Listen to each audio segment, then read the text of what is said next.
সন্তানের সবচেয়ে প্রিয় হলো মা। আল্লাহ হাবিব সাল্লাল্লাহু আলাইহি সাল্লাম বলেছেন যে এক সাহাবী জিজ্ঞেস করছিলেন সবচেয়ে সম্মানের হকদার কে? তো আল্লাহ হাবিব বলেছেন তোমার উম্মুক আর তোমার মা। আবার জিজ্ঞেস করছেন তারপরে কে? আল্লাহ হাবিব বলেছেন তারপরে উম্মুক আর তোমার মা। আবার যখন জিজ্ঞেস করছেন তারপরে কে? তারপরে বলছেন তোমার উম্মুক আর তোমার মা। আসলে মা হইলে সবচেয়ে সন্তানের জন্য বেশি কষ্ট করেন, বেশি স্বপ্ন দেখেন। তো তার চতুর্থবারে বলেছেন তারপরে কে? তারপরে বাবা। তো সেই মায়ের আমরা একজন হাফিজে কোরআনের মা হতে পেরে সেই মায়ের অনুভূতি আমরা একটু শুনবো। আসসালামু আলাইকুম। আসলে আমি কথা বলতে পারতেছি না, আমার আনন্দে আমি কান্না করতেছি। আমি অনেক মারধর করছি আমার এই ছেলের। যখন যাত্রাবাড়ি মাদ্রাসা দিছি চলে আসতো প্রতিদিন, আমি অনেক মারছি। মনে করছি আমার ছেলের আমি হাফেজ বানাইতে পারবো না। আপনাদের এখানে দিয়ে আমার ছেলের আজকে হাফেজ হয়েছে। আপনাকে দোয়ায়, ময়মুনির দোয়ায়, সবার দোয়ায়। সরি, আমি কথা বলতে পারতেছি না। আসলে মা এবং বাবাই বোঝে যে আসলে কি আনন্দ এটা। আসলে যে হাফেজ কোরআনে মা এবং বাবা হয়েছে আসলে সে আসলেই ধন্য, আসলেই ধন্য। তো আমরা সকলেই মোহাম্মদ সিফাতুল্লাহর জন্য দোয়া করব।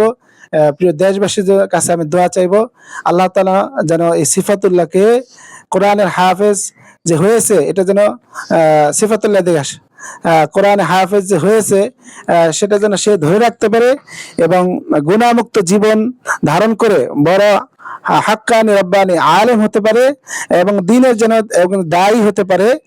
তার দ্বারা যেন এবং অসংখ্য লোক যেন হাফেজ কোরআন হতে পারে, দিনের প্রচার, দিনের প্রচার প্রসার যেন হতে পারে।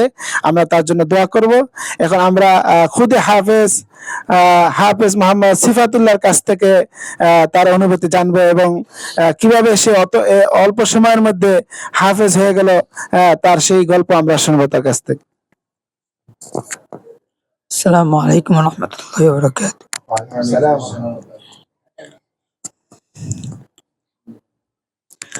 আসলে আমি আজকে অনেক খুশি যে জুনিয়র ইন্টারন্যাশনাল মাদ্রাসা থেকে আমি হাফজ কমপ্লিট করেছি।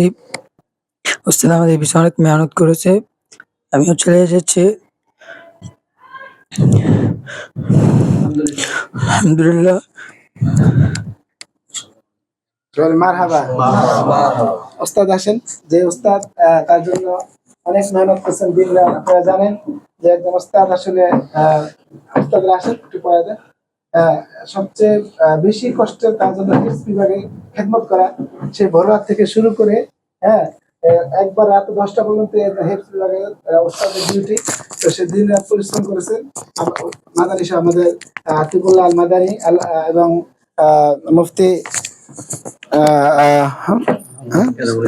মুফতি এনামুল ইসলাম আল আজহারি, ওনারা আলহামদুলিল্লাহ দুইজনই মদিনা শরীফ এবং আল আজহার বিশ্ববিদ্যালয় থেকে পড়াশোনা গ্রাজুয়েশন কমপ্লিট করে আমাদের এই জুন্নুরাইন মাদ্রাসায় তারা আবাসিকভাবে বাচ্চাদের খেদমতে আঞ্জাম দিচ্ছেন, পড়াশোনা করাচ্ছেন, সঠিক তারবিয়া শিক্ষা দিচ্ছেন। আমরা সবাই হাফেজে কোরআনের ওস্তাদ, তাকে আমরা সম্মানের জন্য ফুলের মালা পরিয়ে দেব।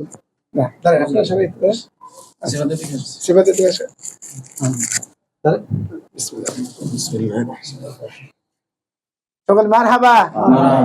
আল্লাহ তাআলা যে হাফেজ সাহেব সহ আমাদের সমস্ত ওস্তাদের খেদমতকে আল্লাহ তাআলা কবুল করে সকলে বলেন আমিন। আল্লাহু আকবার। ইয়া রাসূলুল্লাহ, ইয়া গাউস। ঠিক আছে, মাশাআল্লাহ মাশাআল্লাহ মাশাআল্লাহ।